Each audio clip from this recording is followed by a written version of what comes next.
coerência no bem. Se nós agora estamos soterrados por uma montanha de mágoas e culpas acumuladas ao longo de várias vidas, é porque não aprendemos a lidar com a experiência do erro. O erro para nós é uma tragédia, nós dramatizamos o erro, aumentamos o seu impacto em nossas vidas, quando a verdade é muito simples: ninguém aprende sem errar, ninguém acerta sem um equívoco. Faz parte da vida, faz parte da evolução, o erro faz parte do acerto, não é mesmo? Isso precisaria ser mais simplificado por nós. Mágoas e culpas, porém, serão amenizadas pelo perdão, serão curadas pela compreensão. Todos nós alcançaremos esse estágio. O que nos retarda muito, porém, é a mentira, é a pretensão, é arrogar, a arrogância de arrogar uma virtude que não se possui. É a mentira. Contra a mentira, Jesus fez uma extensa campanha no que ele chamava de hipocrisia dos escribas e fariseus. Ele dizia para fazermos o que eles falam, mas não o que eles fazem. Que eles são como sepulcros caiados, brancos por fora e por dentro cheios de podridão. É muito significativa essa mensagem e ela nos é sugerida já ao início desse estudo que agora nós estamos realizando sobre os Atos dos Apóstolos.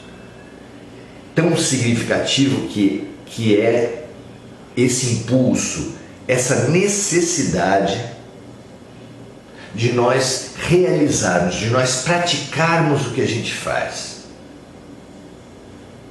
Atos dos Apóstolos é um convite à prática do Evangelho, que foi exatamente o que os apóstolos fizeram ao final da passagem de Jesus, certamente inspirados por toda a sua corrente de anjos, de assistentes, de missionários que o assessorou e que permaneceu na terra apoiando as primeiras iniciativas da comunidade cristã. No item, nesse início de Atos dos Apóstolos, nós lemos assim: fiz o primeiro tratado, ó Teófilo, acerca de tudo que Jesus começou, não só a fazer, mas a ensinar, até ao dia em que foi recebido em cima, depois de ter dado mandamentos pelo Espírito Santo, aos apóstolos que escolhera, aos quais também, depois de ter padecido, se apresentou vivo, com muitas e infalíveis provas, sendo visto por eles por espaço de 40 dias e falando das coisas concernentes ao reino de Deus.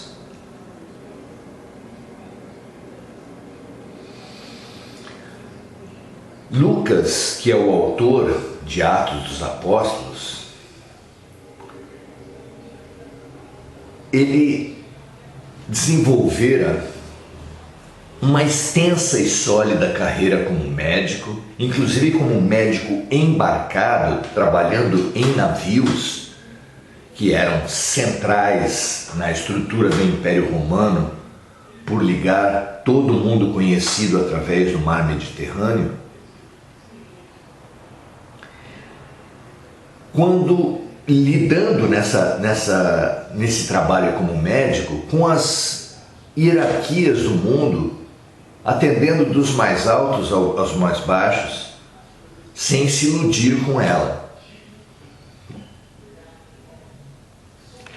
Até que ele teve um contato com a hierarquia de Deus, na igreja de Antioquia, onde ele encontrou significativamente um judeu, um fariseu, que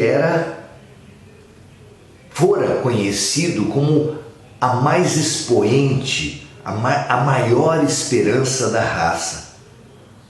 Jovem ainda, ele despontava como o grande líder religioso e político de Israel. Ele se converteu a Jesus, como nós sabemos, às portas de Damasco, e a partir dali começou uma grande carreira como tecelão. Uma função simples e desconsiderada por muitos ao tempo de Israel. Ele que aos olhos dos homens teve uma queda enorme, aos olhos de Deus teve uma ascensão fulgurante. Paulo de Tarso. Paulo de Tarso. Esse que tanto nos ensinou em suas cartas a coerência, que nós precisamos ser sim, sim e não, não. Que os nossos males, as nossas doenças, as nossas fraquezas vêm exatamente da incoerência de viver uma coisa diferente do que a gente fala, de falar uma coisa diferente do que a gente sente, do que a gente pensa. Esse é o nosso problema, disse Paulo de Tarso, alicerçado em Jesus, que disse: conhecereis a verdade e a verdade vos libertará. E essa verdade parece ser uma verdade externa, uma verdade intelectual, mas na verdade ela também é uma verdade interior. É essa nossa verdade interior que precisa ser conhecida e que tem todo esse poder de nos libertar. Pois bem, Lucas recebeu de Paulo, seu mentor, seu iniciador no Evangelho, algumas tarefas. A primeira delas, disseminar a boa nova no trabalho que ele mesmo, Paulo, fazia com uma série de amigos.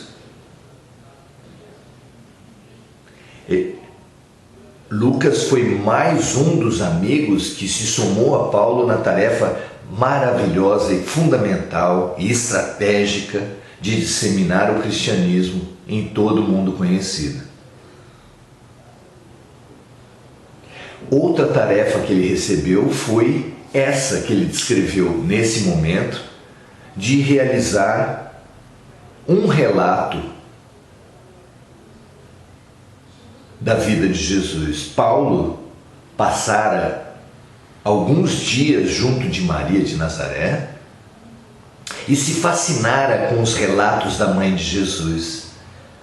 Fatos, coisas que ninguém comentava. E pensou, isso precisa ficar para a posteridade. E pensou em fazer o seu evangelho, o evangelho de Paulo. Mas não conseguiu. Os fatos da vida foram se sobrepondo, foram atropelando. Paulo, as tarefas inúmeras, não permitiram que ele fizesse isso, mas encontrou em Lucas essa figura culta, lúcida, sólida, que poderia muito bem desenvolver a sua tarefa, a quem assim orientou. Essa segunda tarefa de Lucas foi seguida de uma terceira ainda. Paulo orienta Lucas, como se vê no livro fabuloso Paulo e Estevão, de autoria espiritual de Emmanuel e de Chico Xavier, a realizar esse registro dos atos, dos primeiros atos da comunidade cristã, chamados Atos dos Apóstolos. Nós também estamos sendo chamados, porque Lucas fez com Paulo esse tecer de homens e de histórias num tapete sobre o qual caminhou o próprio Mestre. Lucas, que perseguiu a vitória sobre a morte a vida toda, encontrou essa vitória na ressurreição de Jesus. Nós também, chamados agora à prática do bem, à prática de Jesus, porque nem todo aquele que disser Senhor, Senhor entrará no reino dos céus, mas sim aquele que fizer a vontade do Pai. Não podemos mais aceitar essa separação entre o mundano e o sagrado, porque nós somos um todo, precisamos ser um todo, integrados e coerentes nos nossos pensamentos, nos nossos sentimentos, nas nossas palavras e nas nossas ações, sendo, como Paulo tão claramente nos ensinou, sim, sim e não, não. Que assim seja. Essas bases lançadas para as nossas vidas são fundamentais. A ação coerente no bem são os atos dos apóstolos. Que assim seja. Até a próxima.